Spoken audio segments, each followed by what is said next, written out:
नमस्कार मंडळी, स्वागत आहे तुमचं माझ्या नवीन यूट्यूब ब्लॉगमध्ये। तर आजचा आमचा कोल्हापूरचा तिसरा दिवस आहे आणि आम्ही सकाळी लवकर उठून नाश्ता करायला महालक्ष्मी मंदिरच्या बाहेर आप्पे आणि थालीपीठ घेतले होते, पण आम्हाला ते तेवढे काही खास आवडले नाही। त्यामुळे आम्ही परत एकदा दावणगिरी डोशामध्ये गेलो। तिकडे आम्ही दावणगिरी डोशावर ताव मारला आणि छानपैकी चहा पियालो। मस्त कडक चहा होता इकडचा। जर तुम्ही सुद्धा आला तर इकडे चहा नक्की ट्राय करा। आणि त्यानंतर मग आम्ही आमचा प्रवास चालू केला। जिथे आम्ही जाणार आहोत त्या ठिकाणाबद्दल मला थोडंफार बोलायचं आहे। तर आजचा हा व्लॉगसुद्धा तुम्ही नक्की शेवटपर्यंत बघा, तरच तुम्हाला नक्की आवडेल।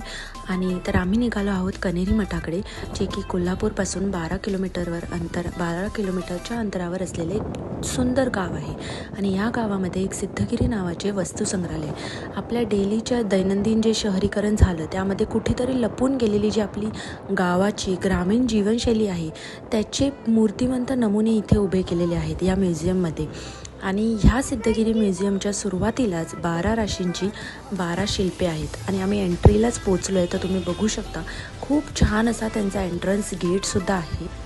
इथे तुम्हाला एंट्री करण्यासाठी तिकीट काढावी लागणार आहे। फुल आहे 200 रुपये आणि हाफ आहे 100 रुपये 5 ते 12 वर्षासाठी।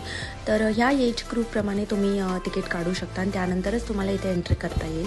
आणि या ह्यूज गेटनंतर इकडे छानपैकी एक झेंडा लावला आहे आणि एंट्रीलाच खूप छान असं हे एक स्टॅच्यू होता, त्यामुळे मिहिरा ते बघून खूप खुश झाली आणि आम्ही आतमध्ये फिरायला सुरुवात केली। सिद्धगिरी म्युझियमच्या सुरुवातीलाच 12 राशींची 12 शिल्पे आहेत आणि त्यानंतर आतमध्येच गेलं तर प्राचीन भारतातले म्हणजे आपल्या जुन्या काळापासून जे चालत आलेले जे ऋषीमुनी आहेत त्यांचे कोरीव पुतळे इथे बनवलेले तुम्हाला पाहायला दिसतील।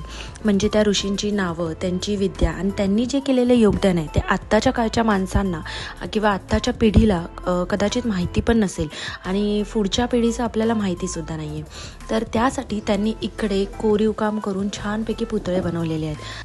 सुंदर असा तो राऊंडमध्ये एवढं छान वाटत होतं बघायला आणि आम्ही तिथे छान छान फोटोजसुद्धा क्लिक केले। आणि त्यानंतर थोडासा छोटासा वॉटरफॉल टाईप त्यांनी क्रिएट केला होता, ते सुद्धा आम्ही खूप छान बारकाईने बघितलं, कारण तिथे खूप छान छान झाडं लावली होती।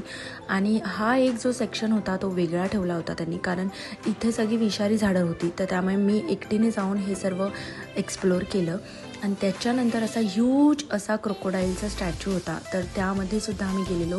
मिहिराने तिथेसुद्धा फोटोज क्लिक केले आणि भरपूर इथे गोष्टी बघण्यासारख्या आहेत। बाहेर आल्याच्या नंतर इथे वॉशरूमसुद्धा आहेत आणि त्यानंतर त्यांचे जे प्रोडक्ट्स आहेत ते तिथे तयार करतात ते लोक, तर त्यांचं एक शॉपसुद्धा आहे, तुम्ही तिकडे शॉपिंगसुद्धा करू शकता।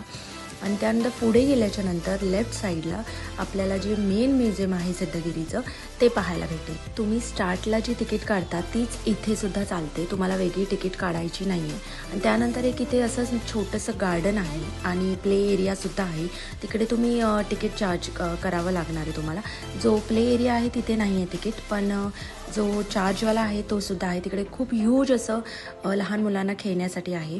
आणि त्यानंतर इथे आतमध्ये एक गुफा टाईप आहे, तर गुफेच्या आतमधून खूप छान छान ऋषीमुनींचे त्यांनी कोरीव काम केलेलं आहे। म्हणजे आपल्या ऋषीमुनींनी आयुर्वेद कसं घडवलं किंवा काही असं, म्हणजे त्याची जी हिस्ट्री आहे ती बघायला गेली तर खूप मोठी आहे आणि ती या व्हिडिओमध्ये कदाचित सांगून मला पुरेसे नाही पडणार आणि तुम्हाला कळणारसुद्धा नाही। त्यामुळे जर भारताचा इतिहास आपण बघायला गेलो तर ऋषीमुनींचा खूप जास्त महत्त्वाचा रोल आहे त्यामध्ये।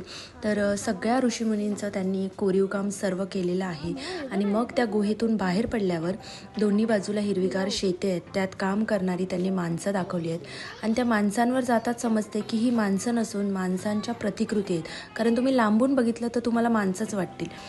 आणि ह्या सगळीकडे धान्याची पेरणी करण्यापासून ते धान्य घरात येईपर्यंतच्या सर्व प्रक्रिया आणि त्यामध्ये जे आउटपुट निघतं, जे आपण म्हणतो की शेतीचं जे फायनल आपण तांदूळ गहू काय निघतं, तर तिथपर्यंतची पूर्ण प्रक्रिया त्यांनी प्रतिकृतीमधून दाखवली आहे।